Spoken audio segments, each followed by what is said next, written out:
Say your name and what you do in the band. I'm Mike, and I play bass and sing backing vocals. And I'm Mark, and I play guitar. When did you start playing the instrument you play, and why? Yeah, go ahead. We'll do that. You first. All right. Well, I always wanted to play guitar, and I got one at like a thrift store when I was like 11. But then I'm a big wrestling fan, and after my mom got it fixed for me, I smashed it on the ground like Jeff Jarrett.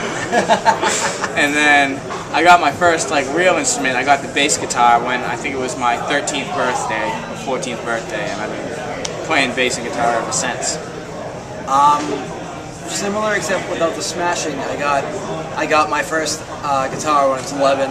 My parents got it for me for my birthday, and I got it at a pawn shop for like $50. I still have the guitar. It doesn't have strings on it, but it's just like such a piece of junk, but it's great. And yeah, same. I've just been playing ever since.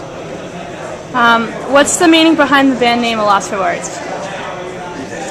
Well, I'm pretty sure we both joined the band after the name was already made, but I believe it was a good friend of ours passed away, and the priest started the eulogy with "We're all at a loss for words here," and I guess that's where they took the name from. That's the story I know. How did everybody meet in the band?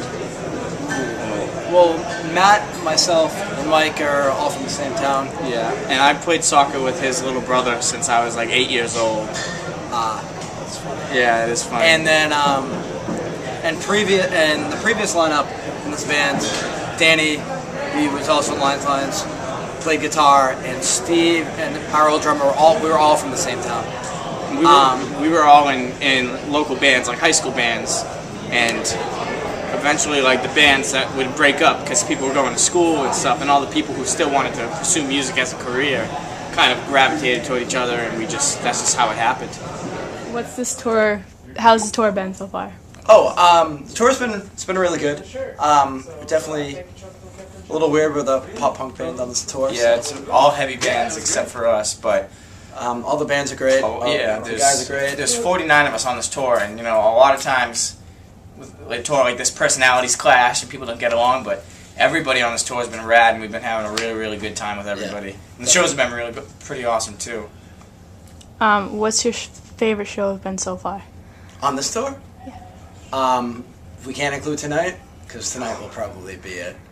But, Well, New York was pretty awesome. That was 2 nights ago. There was a really, really big crowd.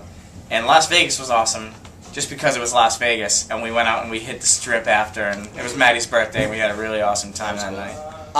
I'd say mine was, we played San Diego, and the venue was really cool, and a couple of the bands that are on this tour are from there, so we got to see them in front of like their hometown crowd, so that was good.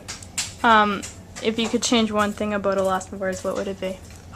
Mikey, go away from me. No, I don't know. I would change... I don't know. That's a hard question. Yeah, that is a hard question. I would change that we weren't signed for so long, and we were put on Disney Records, and we did High School Musical 4. High School Musical 4. You know what? I'm going to say exactly that, too. That's perfect. If you could tour with any band, who would you tour with, and where would you tour? Ooh. Any band? Is this like band? Is it still a band now? No, any band. Any band. Any band, living or dead. I'm just going to say the cheesiest answer, which would be the Beatles. Oh, yeah. Because I'm obsessed with the Beatles. But, I mean, I want to tour with Newfound Glory. Yeah. That's all right, like, there you go. Do both. That one, the Beatles ridiculous for the ridiculous one, and Newfound Glory for the maybe possible one in the future. My ridiculous one would be, I don't know, probably something like Led Zeppelin or something like that, like big arena tours in the 70s, like that stuff would be crazy. And I'd love to do a tour with Alkaline Trio. I think that would be the bee's knees. That'd be good.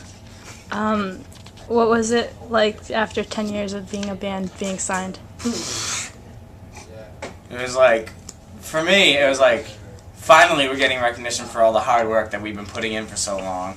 And now we're excited to see what can happen now that we have somebody behind us, to give us a push into maybe getting a bigger crowd than that would usually have hurt us because we can only do so much by ourselves, you know. So it's really awesome to have support now. It's been a little weird because we've done everything ourselves up until this point, so it's kind of hard to let go of some things and let other people do them. You know what I mean?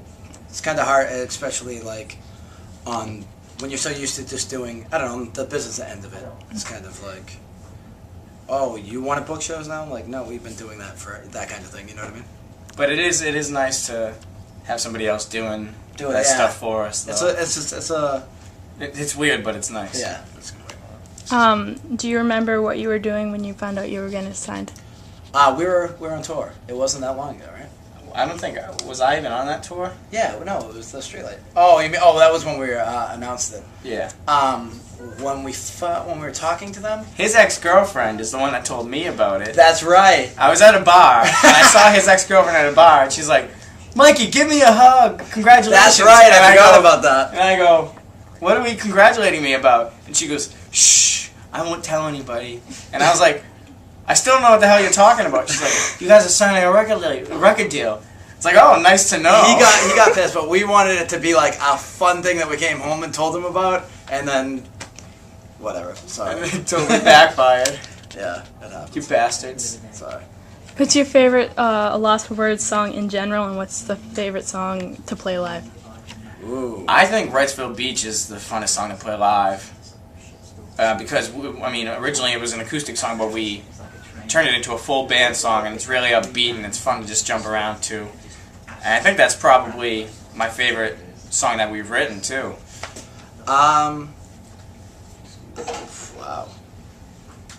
I guess the favorite one we've written, at least off the Kids Can't Lose record, would be Wasted Youth. We never play it, but for some reason that's probably my favorite song. Probably my favorite song to play live is Mount St. Joseph. So kids get into it, so it's good. What's the weirdest thing a fan has ever given or said to you? I mean, I can't really think of any specific weird things. A lot of times people want my sweaty shirt. I'm not going to give somebody my sweaty shirt. But I think that's, why do you want somebody's sweaty shirt? That is kind of weird, isn't it? Yeah, but it's like, yeah. I don't have anything weird. I don't really have anything weird. I can't think of anything. I wish I had something like, someone came up to me and told me they wanted to, like, I don't know, buy me, a car or something. But I want to buy you a car. What's the worst and best thing about being in a band? The hardest thing, I wouldn't say it's the worst thing, it's just hard missing on your family and friends. When you're on the road 9-10 months a year, you do get a little homesick, you know? You're in a new place every night, you get a chance to settle down and relax. So that's probably the hardest thing about being in a band. And like when you get phone calls from someone being like, oh, hey, this is happening. It's 4th of July, we're having a party, dude, it's great. And you're like, ah, cool, I'm in Detroit again. But also the best part about it is we've gotten to see a lot of the world doing what we love to do, you know? I would have never dreamed that we'd be in Russia and kids would be coming out and singing to us, or Japan, or England, or any of the places that we've been. And it's like, kind of like surreal. You're like, is this really happening? Like, kids really know who the hell we are and care? It's very surreal, because it's Russia. Yeah. If anybody, who's not allowed to drive the van, and why? He drove it last night. I drove it very well, too. You did? I'll give you that. Sometimes I get anxious when I drive. I'm not a bad driver. I've never gotten a ticket, or been pulled over, or been in an accident. Who are you trying to prove it to? I'm trying to prove it to the world, because I really am a good driver. You jerk. No.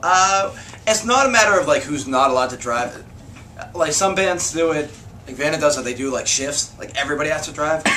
But between myself and Nevada or Maddie, we all want to drive. Yeah, they always want to drive. So it's like, it's kind of a fight to drive, which is weird. Especially weird. No other bands are. And I just get to sleep a lot and read Stephen King novels a lot. Which is cool. What's your favorite thing to do on an off day of tour? Summertime, swim. Swim. Find somebody with a pool, drive to the house and swim all day. Or, if we have the money for it, go to the movies, just see like a new movie, or drink copious amounts of booze. I like the way you put that. Yeah. Definitely, my goal for this tour was to swim as much as possible. Yeah, we've been swimming a good amount too. I think we definitely have swim. I think I've swum like 7 times this tour. Yeah, we did the Pacific and the Atlantic, so it was cool. That's good. Who's the most responsible and the least responsible in the band? Definitely me, most responsible. Most responsible for him. We call him Mother Maki. She's like the tour mom. Least responsible. Are we allowed to say who's the least responsible? No, let's just not say who's the least responsible. We're gonna keep that out. It could be me, could be him, could be somebody else in the band. I don't know. In a zombie attack, who would die first, who would die last, and what weapons would you use to defend yourselves? All right. Ooh, that's a great question. Zombie attack. I think I would die first. You would probably die first. I don't know why, but I think it would be me. I don't know. You're the biggest. You have the most meat. And so I'm zombies like kind of that. slow. Like I feel not like up here, but like physically slow. If I just had like a hockey stick, I feel like I'd be a survivor. Stop all the zombies. Whack them in the like neck. a Casey Jones. Casey type? Jones, but against zombies. And I'm pretty fast, and I'm squirmy, so I don't think they'd be able to get me. You are the Casey Jones of the zombie apocalypse. Yes, I am. There you go. The last one is a fill in a blank. I'll quit a loss for words when.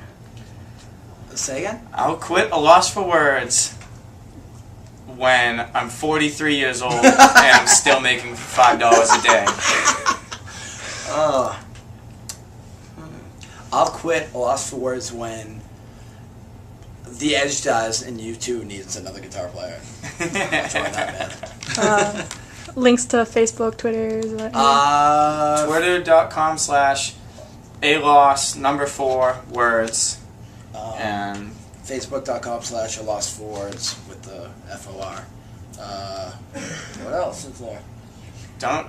Is MySpace still relevant? Twitter.com/LYUrock. That's it. I don't get it. Yeah, that's all we got. Thank you.